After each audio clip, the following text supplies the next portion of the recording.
Joey Bars, bitch. Yo, what is going on, guys? It's your boy Campbell Cuts, and welcome to my first ever barber YouTube video. Today we're gonna be doing a skin fade, a high skin fade, and we just gonna jump straight into it.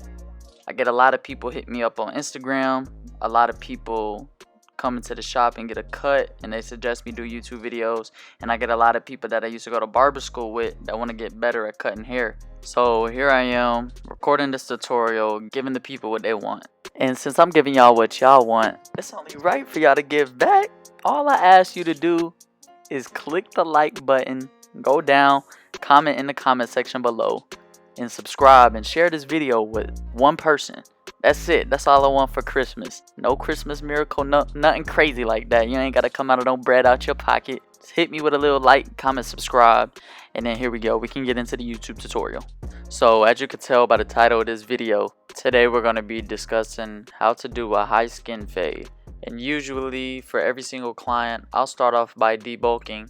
But this is one of my clients who comes in every single week, so that wasn't necessary for this haircut. But as you see in the beginning, we started off with the bald line. So we'll start around where my hand is right now with the bald line, and we'll take it all the way around the head. But for the sake of this video, we're going to do one side at a time. So I only took it to the back. So I did the bald line, I got all the hairs out the bottom, and I made sure it was smooth. Now we're going in with our Babyliss Pro shavers. We're just getting it baby smooth, baby bottom smooth. And you want to keep going over it and going over it until there is no hairs left. Next, you want to grab your clipper, open up the lever, and make a guideline. This guideline is going to be about 1 inch. So from where you balded it out, and go up about 1 inch like I'm doing on the camera. After that, you're going to close your clipper and you're going to start hitting that bottom line right there. It's trying to take it out. And a really good tip to take out the bottom line is to use your corners or use like half of the blade. I find myself using my corners a lot, and you'll see in this tutorial that I do. But use the corner of your blade or use like half of it. Never use the whole thing laying flat, because when you lay it flat, that creates a line, and lines are hard to get out if you're not experienced. Personally, I can lay my blade flat and take out the line that way, but it's just easier to do it when you use half the blade, or if you tilt it and use your corners like I'm doing right now.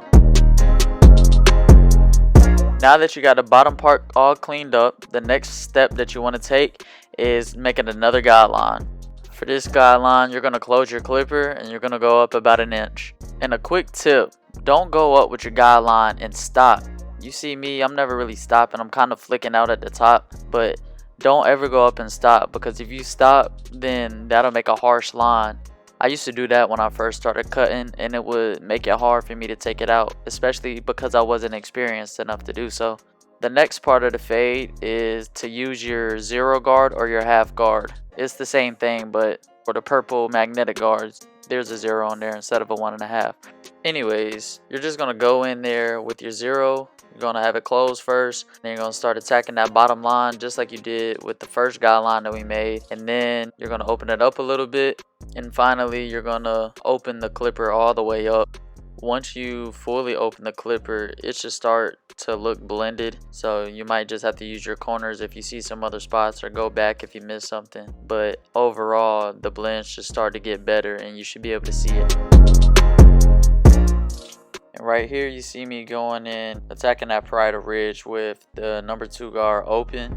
Now we're going to go with the number 2 guard closed, and we're going to just lighten up that line, start getting it ready for the number 1 guard, which we're going to be doing next. Now with that 1 guard open, you want to start taking out that line. You want to really use your corners on this one. Now this isn't going to completely take that line out, so you're going to have to go back in and play with that lever a little bit and try to get some of those dark spots out of there.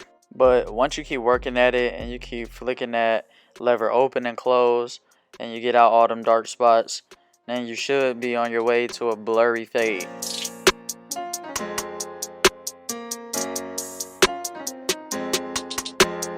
Doing the other side of the head is the exact same steps, so I'm not going to sit there and waste time explaining the same steps. So I'll just fast forward through it and we can watch it together.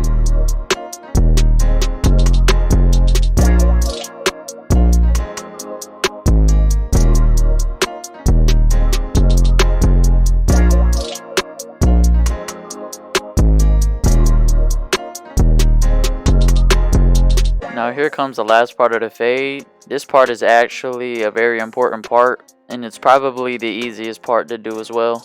All you have to do is connect one side of the fade to the other, and everything will start to come together, and that fade will start to look real blurry, and it'll flow all the way through.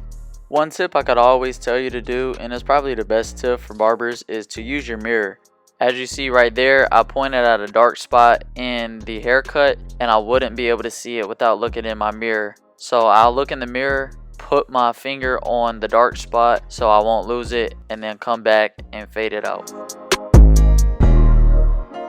Finally, we're at the most important part of a haircut. I don't care what you heard before, the shape up is the most important part of a haircut, because you can give somebody a good fade, but if you give them a bad shape up, then the whole cut's ruined. But if you got a bad fade and you put a good shape up on them, you could probably save it. And to keep it a band, most clients not gonna know if the fade is good or not, but us barbers, we gotta have good integrity, and we take pride in our work, so we make our fades flawless as possible. The way that I do my shape ups though is I start in the middle, as you've seen, and I work my way to either side. First, I'll check and see if one side is higher than the other, and I'll go to that side. But this client, since he does come every week, like I said before, I'm pretty good with his lineup, and I can keep his haircut and hairline straight. So it really doesn't matter which side I go for him, because I know I always get it right. On that corner piece, a lot of barbers like to go with a 45-degree angle or line it up with the nose, but I don't like doing that. I typically like to keep my lineups at a 90-degree angle or box it out. I find that if you do a 45-degree angle, I feel like it pushes their corners back too far, but my clients, they like it that way, so I'm gonna keep doing what works for me.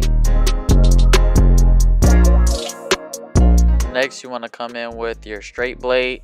You want to really make sure that you're pulling that skin, because if you don't, you can easily cut them. I always like to start doing the corners, so I'll go from one corner and then I'll do the other side, and then I'll get on the hairline.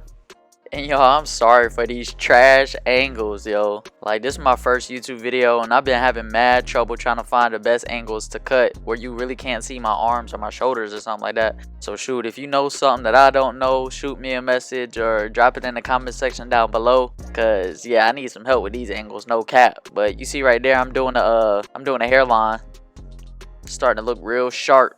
We finna come in with these enhancements afterwards. Once I put them enhancement on them, boom, we looking like super hot fire. For the enhancements, I just take a business card and I use my Topic spray, and I just spray it on the hairline.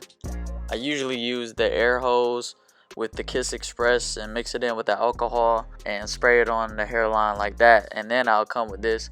But recently my air hose machine fell on the floor and it broke, so I'm in the process of getting a new one as we speak. And guys, this is an enhancement. You have to tell your clients how to use it and how to maximize the length of the enhancement. For the Kiss Express, that will usually last a couple days, but this right here, if you go take a shower, then it's most likely going to come out. So you got to tell your clients, like, hey, maybe just pat it, or hey, if you want the fibers to stay in longer, don't wash your hair that day. What you don't want to do is misinform them and give them false hopes about this enhancement. You want to be straight up with them, so when it comes out, they won't be surprised. And afterwards, you just want to go over it with your clipper and get it all lined up straight. And then after we put that hair fibers on, you go ahead and spray that hairspray on to keep it in there and lock it.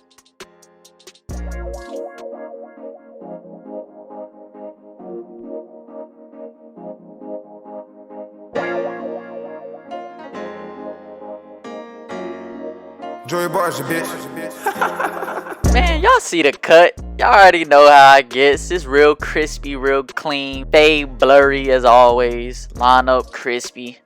Comment in the section down below what type of haircut y'all want to see from me next. And in my future videos, I think I'm going to do a comment of the day. So I'm going to choose one random comment out of all the comments and give you a shout out at the end of the video. So go ahead, comment down below, like, comment, share, subscribe, and come back for more. Turn your post notifications on, because I'm going to be coming with the heat 24/7.